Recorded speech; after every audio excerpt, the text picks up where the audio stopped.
Hello and welcome to the official launch of the Foggy Author, the brand new look and feel from British Books. So, why the Foggy Author? Well, that's easy. It describes exactly who I am as a person. If we haven't met before, my name is Brett Jackson. I'm an independently published author, but I also have brain fog most of the time, which is why I'm reading this, instead of just saying it off the top of my head. I want to make sure I give out the information for this newsletter without messing it up or getting it wrong. I'm also new to YouTube and I want to make the best videos I can, so until I get more confident with the camera, the words on screen approach is the best one I can think of. Over the last 2 weeks I've been working like Billio to pull everything together in a fresher, crisper, easier way to bring you the best experience of my author business. British Books is still the name of my business, but I'm now stepping out as the Foggy Author, an author with brain fog. So, what's been happening, what's changed, and what should you expect in the future? Changes. I have a brand new website. So, instead of the corporate looking image of my British Books business, I've decided to make the Foggy Author much more personalised, which means more of a friendlier, interactive experience with you, dear reader. So I proudly present to you thefoggyauthor.com, the new home for all my bookish news and platform for all things British books. I've also put together a YouTube channel. If you've been watching lately, you'll have noticed that the teaser videos over the last couple of weeks have been posted on the British Books YouTube channel. What you may not know is that I've also been posting them on this channel too. Starting today, I shall stop posting on the British Books YouTube channel and instead I'll be posting on the Foggy Author YouTube channel. Over time, the British Books channel will probably be shut down and full focus will be here on the Foggy Author, including all the views letters from now on. So, if you want to stay up to date, please subscribe to this channel to get the latest updates. The newsletter is also changing and will be themed in the same colours and logos as the website and YouTube channel.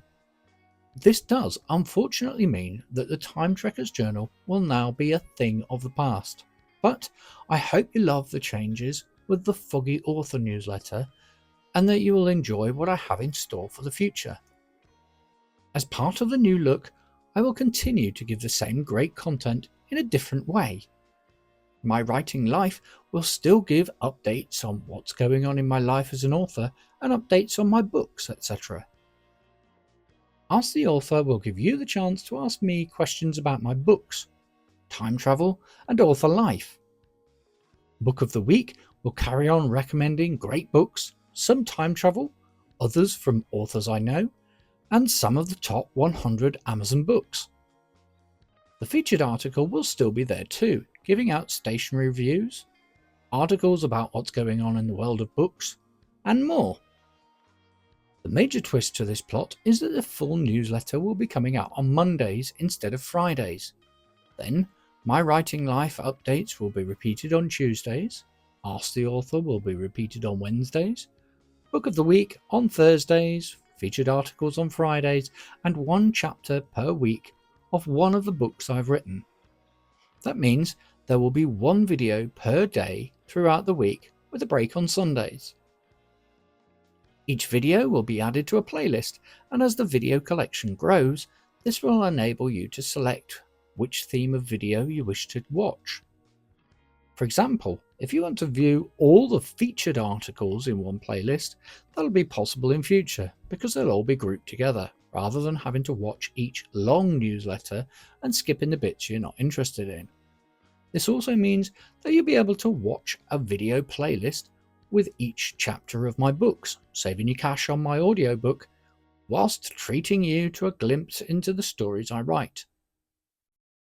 My writing life. This is Henry, and we've been looking after him for a little while. I don't know what breed he is, because it's a long name I can never remember. He likes walks, fluffing up the house, looking adorable, even though he's a pain sometimes, and cuddling up to anyone who wants to be cuddled. He came last week when we had a family barbecue here on Easter Sunday and just ended up staying for a sleepover or two. He's been on Zoom with me and Discord while I've been chatting with other authors. One of the things I've been doing lately since updating my computer is I've had more Discord time with other authors, because my new computer sets my video on Discord the correct way up. On my old computer, it always put me upside down for some weird reason. I could never fix it, and I never understood why, so I didn't bother going on. More author time means more sprints, and that means more concentrated time editing Time Books Clone 2. Although, the last couple of weeks I've also spent time setting up the rebranding. Whilst spending more time with authors, we've talked about all sorts of things, including UKness, Goldilocks and the Three Hares, Spider-Man, Marvel, Game of Thrones, Assassin's Creed, Hannibal, sequels and writing, haunted houses, skiing and snowboarding, accident moments, taekwondo, chicken and raccoons, hurricanes, US cities, earthquakes, hair, Celsius versus Fahrenheit, flu, government conspiracies, Pluto is a planet, Schrodinger's cat, Doctor Who, different POV characters, anime and manga, and Procreate and book covers, including space art, How Not to Get Sick, Pavlov's dog, and Chekhov's gun. We've also discussed manga, history, Pokemon, and I helped a couple of authors by critiquing their websites for them. So, what else did I do over the weekend? Well, who can resist a bit of WrestleMania? Although I was shattered the following day, it was definitely worth it. I also cancelled an MS Office subscription and downloaded Collabora Office instead. That's £109 saved per year. Woohoo! Okay, so I don't have the read aloud option anymore, but a quick jump on the web and installing the read text plugin helped me out with that, and now I can continue editing by having Collabora Office read my manuscript to me. Ask the author. Due to the changeover, it looks like there are no questions this week. But if you'd like to ask the author a question, feel free to leave a comment in this video, and I'll happily add you to the list to answer your question next week. Book of the Week. So far, you've met me, seen my website, this YouTube channel, and the newsletter, and found out what's going on in my life as an author. Now, it's time to check out the books I write. This week's Book of the Week is Time Clones Book 1. In the year 2038, trees are a protected species, and books are licensed materials only available in specialist shops.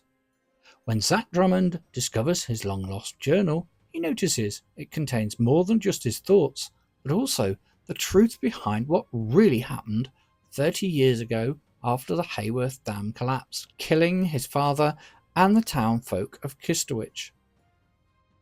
It leads him on a journey that will change the past, present and future.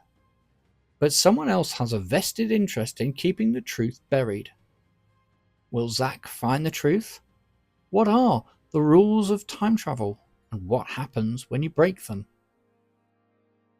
So let's dive a little more into that and ask, how did I write this book? This is time travel done differently. As someone with a heavy tech background, I decided to design the time travel machine first, then wrap the story around it. Some of the inventions in this book are so realistic, an optician actually asked me if I wanted to build the luminettes. These are contact lenses that go dark in the sunlight and clear as soon as you walk inside a room. This presented an opportunity to be able to patent this invention. As exciting an opportunity as it was, I'm a storyteller, not an optician, and I wanted to include these luminettes in my story. The word luminettes itself is something I made up from the combination of two words, lumen and lunettes. Lumen is Latin for light, and lunettes is French for glasses, hence luminettes. The luminettes themselves also allow our hero to see in the dark, as they allow in more light, reducing the need for torches. In the story, Zack is 10 years old, and on his 10th birthday he receives a journal and a pen from his parents. He starts to make some notes in the journal, then goes to school. Whilst at school, something strange happens and all the children all watch TV, witnessing step-by-step footage as the town of Kistowich is under threat of the Hayworth Dam bursting, wiping out everything. They watch as the army desperately try to evacuate the town and send its residents safely to the town of New Haven in the hills where the children's school is based. Several busloads of people arrive at the top of the hill and children are reunited with parents. Zack waits with his mother and brother, but his father never arrives. After the water subsides, there is a memorial on the top of the hill to mourn the loss of all who died. And at the end of the ceremony, the police make a shocking discovery and arrest Zack and Dylan's mother for destroying the dam. 30 years later, on his 40th birthday, life is very different in 2038, where trees are now a protected species, and Zack goes to work in a licensed bookshop. Once he gets to work, he finds his old journal, and upon inspection, finds some writing in it that he doesn't recognise.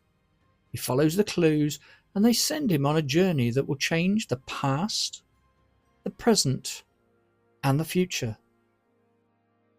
Copies of this book are available in ebook and paperback on Amazon, and the link is below. And that's all for this week. Stay tuned for the next exciting episode of The Foggy Author, and I'll see you again in the future.